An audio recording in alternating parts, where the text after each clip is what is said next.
Hello and welcome back to my channel. मैं हूं नमिता और आज का टॉपिक बहुत ही सेंसिटिव होने वाला है। जैसे ही खबर आई कि फवाद खान दोबारा से बॉलीवुड में एंट्री कर रहे हैं, ऑलरेडी कंट्रोवर्सी आ गई थी। ऑलरेडी लोग चारों तरफ ये बोलना शुरू हो गए थे कि क्यों फवाद खान को वापस लाया जा रहा है। लेकिन इस इंसिडेंस के बाद तो ये कंट्रोवर्सी और बड़ी हो गई।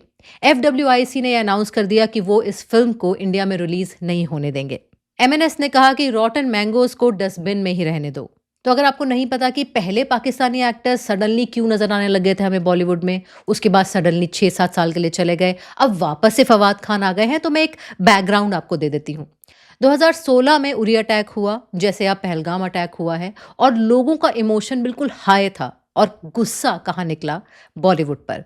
लोगों ने आवाज उठाई, वो कोर्ट में गए और पाकिस्तानी एक्टर्स का बॉलीवुड में काम करने पे एक स्टे लग गया। और ये stay recently Bombay high court ने 2023 में हटा दिया, ये बैन हटा दिया, जिसके बाद शायद फवाद खान ने एक मूवी यहाँ पर साइन की, अबीर गुलाल, और उसके बाद अभी वो रिसेंटली यानी कि अगले महीने रिलीज होने ही वाली थी। कंट्रोवर्सी के साथ साथ फवाद खान को मिक्स रिएक्शन मिल रहे थे इंडस्ट्री से, क्योंकि अबीर गुलाल की टैग लाइन ही थी ब्रिंगिंग लव बैक। शायद यहाँ अंडरलाइन मैसेज था कि bringing Fawad Khan back to the Bollywood world. अब ये मूवी इंडिया में तो रिलीज नहीं होगी शायद, उसका सिर्फ ये रीजन नहीं है कि लोग अगेंस्ट हैं, बल्कि इंडियन गवर्नमेंट का जो नया रूल है कि सारे पाकिस्तानीज को वापस जाना है अपनी कंट्री में, उसकी वजह से फवाद खान को भी जाना पड़ेगा। और वो कैसे रुकेंगे अपनी ही मूवी को प्रमोट करने के लिए इंडिया में? तो मुझे नहीं लगता कि मूवी इंडिया में रिलीज हो पाएगी। हाँ, अगर ओवरसीज रिलीज हो गई, US में रिलीज हो गई, तो हम ये फिल्म देख पाएंगे। मुझे एक बात समझ में नहीं आती। नो डाउट फवाद खान एक अच्छे एक्टर हैं, गुड लुकिंग एक्टर हैं, लेकिन बॉलीवुड वाले क्यों पाकिस्तानी एक्टर्स को बॉलीवुड मूवीज में कास्ट करते हैं? उनको क्या मिलता है? क्या बॉलीवुड में नेपो किड्स की कमी हो गई है? या फिर ऑन सीरियस नोट, बॉलीवुड में क्या टैलेंटेड एक्टर्स की कमी है जो पाकिस्तान से एक्टर्स को लाया जाता है? और एक या दो नहीं, ना जाने कितने एक्टर्स, सिंगर्स कब से बॉलीवुड फिल्मों में काम कर रहे हैं। बॉलीवुड इन पाकिस्तानी एक्टर्स को स्टार बनाता है, अदर वे राउंड नहीं है, और ये बात खुद पाकिस्तानी एक्टर्स कहते हैं, फवाद खान। Of course. चलिए एक बार को अपने कंट्री के सेंटिमेंट्स भूल भी जाओ, इस टेररिस्ट अटैक को, कश्मीर अटैक को भूल भी जाओ। अगर सिर्फ एक मेयरली प्रोड्यूसर की नज़र से देखा जाए तो क्या पाकिस्तानी एक्टर्स को यहाँ लेकर आना इकोनॉमिकली फिजिबल है? क्या बॉलीवुड प्रोड्यूसर्स को एक्चुअली में फ़ायदा होता है पाकिस्तानी एक्टर्स को बॉलीवुड में कास्ट करके? क्या पाकिस्तानी एक्टर्स को कास्ट करके वो पाकिस्तान की मार्केट को कैप्चर करना चाहते हैं? अरे पाकिस्तान के लोग तो वैसे ही बॉलीवुड की मूवीज़ देख रहे थे, उनको ज़रूरत नहीं है कि उनको पाकिस्तानी एक्टर्स उसमें दिखें या ना दिखें। क्या बॉलीवुड को BCCI से नहीं सीखना चाहिए? क्या बॉलीवुड को अपनी सॉफ्ट पावर को एक ऐसी कंट्री के साथ नहीं शेयर करना चाहिए जो हमेशा हार्ड पावर से आपको जवाब देता है? कुछ एक्टर्स कहते हैं, जैसे रिसेंटली अभी सुष्मिता सेन ने कहा कि क्रिएटिव फील्ड्स को पॉलिटिक्स से मिक्स नहीं करना चाहिए। ये बात सही रहती अगर टर्की के, कनाडा के, यहाँ तक कि चाइना के एक्टर्स भी बॉलीवुड में आके काम करते, तो वो एक जियो पॉलिटिक्स रहती जिनके साथ हमारे पॉलिटिकल डिफरेंस हैं। लेकिन पाकिस्तान के साथ पॉलिटिक्स नहीं है, इट्स पर्सनल।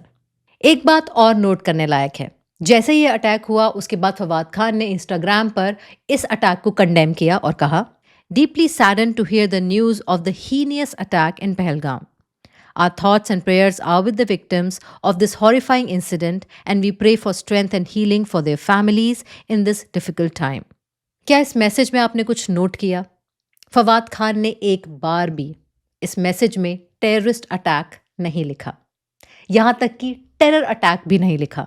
उन्होंने लिखा हीनियस अटैक, जिसको हिंदी में जघन्य कहते हैं, जघन्य अपराध, यानी कि बहुत बड़ा अपराध। एक ऐसा एक्टर जो चाहता है कि उसका कमबैक हो बॉलीवुड में, एक ऐसा एक्टर जिसको बॉलीवुड के लोग या फिर कुछ हद तक इंडिया के लोग भी प्यार करते हैं, रिस्पेक्ट देते हैं, ऑनर करते हैं। एक ऐसा एक्टर जो इंडिया से पैसे कमा कर जाता है और पाकिस्तान में टैक्स देता है, और वही टैक्स इंडिया के खिलाफ यूज होता है। एक ऐसा एक्टर जो सो कॉल्ड इंटरनेशनल स्टार है, लेकिन फिर भी इस अटैक के बारे में उसने हीनियस अटैक लिखा, टेररिस्ट अटैक नहीं लिखा। और ये बात बहुत सारे लोगों ने नोटिस भी की। पहले से ही कंट्रोवर्सी तो चल रही थी, और इस मैसेज के बाद जो फवाद खान ने सोचा होगा कि सारे सेंटिमेंट्स को माइल्ड डाउन कर देगा, और ज्यादा बढ़ा दिया। एक और बहुत अजीब बात हुई, जब ये सारा इंसिडेंस हो रहा था तो फिर से मेरी नज़र गई एक PR के ईमेल पे। उन्होंने कहा कि नया गाना आ गया है, और मैं बड़ी खुश हुई क्योंकि मुझे इस मूवी के गाने बड़े अच्छे लग रहे थे। और जैसे ही मैंने उस गाने के लिंक पे क्लिक किया तो देखा कि उस गाने को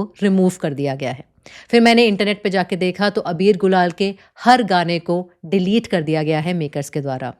अब ये रीज़न क्या है, इसका तो पता नहीं चल रहा है, लेकिन ये कंट्रोवर्सी धीरे-धीरे बढ़ती ही जा रही है। अबीर गुलाल के सिर्फ़ कुछ प्रेस कॉन्फ्रेंसेज़ या फिर इंटरव्यूज़ पड़े हैं जो वो दुबई में कर रहे हैं। वो अभी तक नहीं आए थे, शायद उन्होंने सोचा होगा कि रिलीज़ के कुछ दिन पहले ही वो इंडिया में आएँगे और प्रमोट करेंगे। अभी तक वो दुबई में ही कर रहे थे अबीर गुलाल को प्रमोट। तो इस चक्कर में मैंने दुबई के बहुत सारे इंटरव्यूज़ और प्रेस कॉन्फ्रेंसेस देखे और जहाँ कुछ सीक्रेट रखा गया था इसकी स्टोरी को, वहाँ थोड़ा-सा रिवील किया गया। अगर आपको इंटरेस्ट है तो सुन लीजिए, नहीं तो स्किप कर दीजिए। तो अबीर गुलाल 2 लोगों का नाम है। अबीर यहाँ पे फवाद खान का नाम है और गुलाल वानी कपूर के कैरेक्टर का नाम है और अबीर गुलाल एक साथ लिया जाता है और आई थिंक उनका जो टैग लाइन है ब्रिंगिंग लव बैक, उससे थोड़ा-थोड़ा मैच भी करता है।